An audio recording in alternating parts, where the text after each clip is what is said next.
नमस्कार साथी, स्वागत करता हूँ आपके अपने यूट्यूब चैनल पर। हिंदी साहित्य व व्याकरण संबंधी तैयारी के लिए चैनल जरूर सब्सक्राइब करें। व्हाट्सएप नंबर ये रहा, कोई सुझाव देना हो, कोई जानकारी प्राप्त करनी है तो अवश्य हमें आप मैसेज कर सकते हैं। हिंदी गद्य का विकास हमारा टॉपिक, उससे संबंधित हमारा तीसरा वीडियो साथियों यह रहा। और दक्खनी हिंदी का गद्य साथियों, यह भी एक खड़ी बोली का ही पूर्ववर्ती भाग है, ठीक है। और तीसरा भाग है, ये तीसरा क्रम कह सकते हैं हिंदी गद्य के विकास में। तो दक्खनी हिंदी का गद्य भी बहुत आवश्यक होता है इसको पढ़ना, ठीक है। तो पढ़ते हैं साथियों। पहले ये पढ़ लेते हैं दक्खनी हिंदी होता क्या है, ठीक है। सभी को ये टॉपिक थोड़ा अनसुना लगा होगा, जब पढ़ा भी होगा तो ज़्यादा गहराई से नहीं पढ़ा होगा, क्योंकि साथियों नेट की परीक्षा में पूछा जाता है ये दक्खनी हिंदी है क्या। तो साथियों बता देता हूँ कि इसके क्षेत्र, जो दक्खनी हिंदी का क्षेत्र है, वो दक्षिण भारत के बीजापुर, गोलकुंडा, अहमदनगर, फिर बरार, मुंबई तथा मध्य प्रदेश आदि रहे हैं, ठीक है। साउथ इंडिया कह सकते हैं, तो साउथ इंडिया का थोड़ा सा भाग, इसलिए दक्षिणी हिंदी कहा गया है। ग्रियर्सन इसे हिंदुस्तानी का बिगड़ा हुआ रूप न मानकर उत्तर भारत की साहित्यिक हिंदुस्तानी को ही इसका बिगड़ा हुआ रूप मानते हैं। क्या कहते हैं ग्रियर्सन कि उन्होंने इसे हिंदुस्तानी व हिंदी का बिगड़ा हुआ रूप ना मानकर उत्तर भारत की साहित्यिक हिंदुस्तानी को ही इसका बिगड़ा रूप माना है। डॉक्टर चटर्जी यानी सुनीति कुमार चटर्जी ने इसे हिंदुस्तानी नहीं तो इसकी सहोदरा भाषा अवश्य मानते हैं, ठीक है। क्या माना है?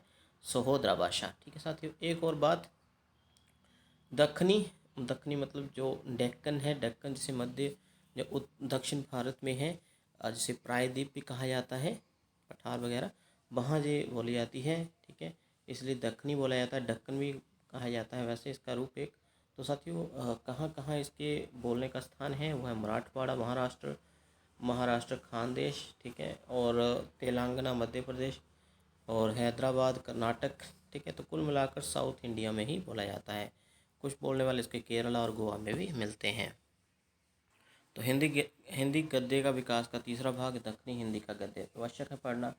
खड़ी बोली का गद्य प्रारंभिक रूप दक्षिणी हिंदी के रूप में मिलता है, ठीक है। तो खड़ी बोली का जो आरंभिक रूप है वो दक्षिणी हिंदी के रूप में ही मिलता है। साहित्यकारों ने हिंदी, हिंदवी, देहलवी, दक्षिणी, जवानी हिंदुस्तान आदि के नाम से इसे पुकारा है, ठीक है, दक्षिणी हिंदी को।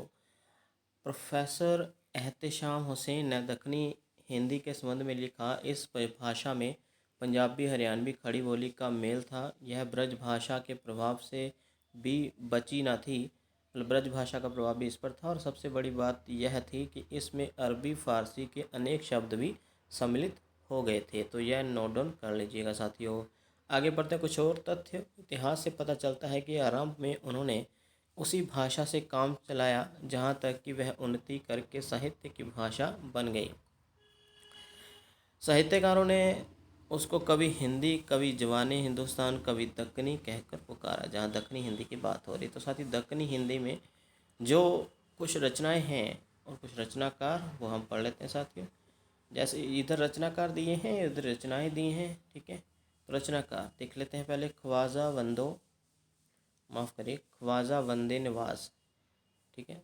क्या है पूरा नाम? ख्वाजा वंदा नवाज गेसुदराज, ये याद कर लीजिए। ये भी दक्षिणी हिंदी मतलब साउथ इंडिया में हुए हैं, इसके एक लेखक हैं इस भाषा के, इस दक्षिणी हिंदी के। ये खड़ी बोली का पूर्ववर्ती या आरंभिक रूप में कहा जाता है दक्षिणी हिंदी को।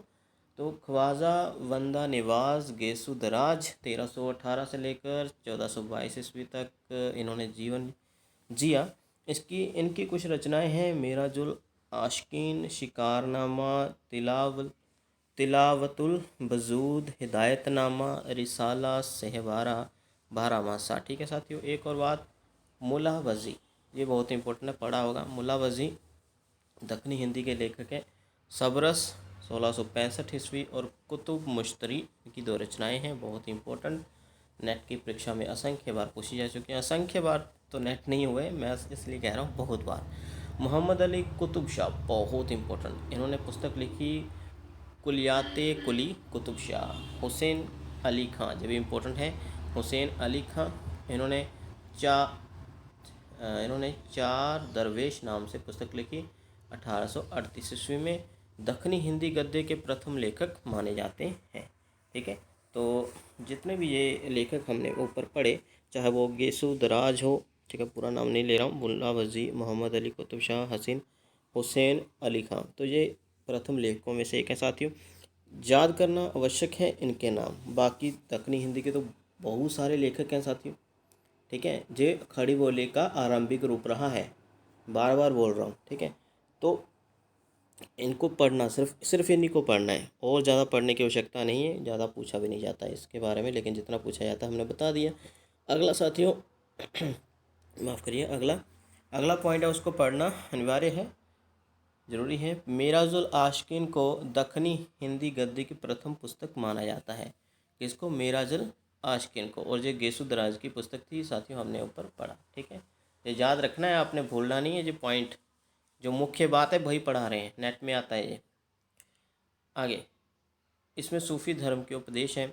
आगे सबसे अंतिम पॉइंट है सबरस को, जो कि सबरस जो है मुल्ला वजी की पुस्तक है।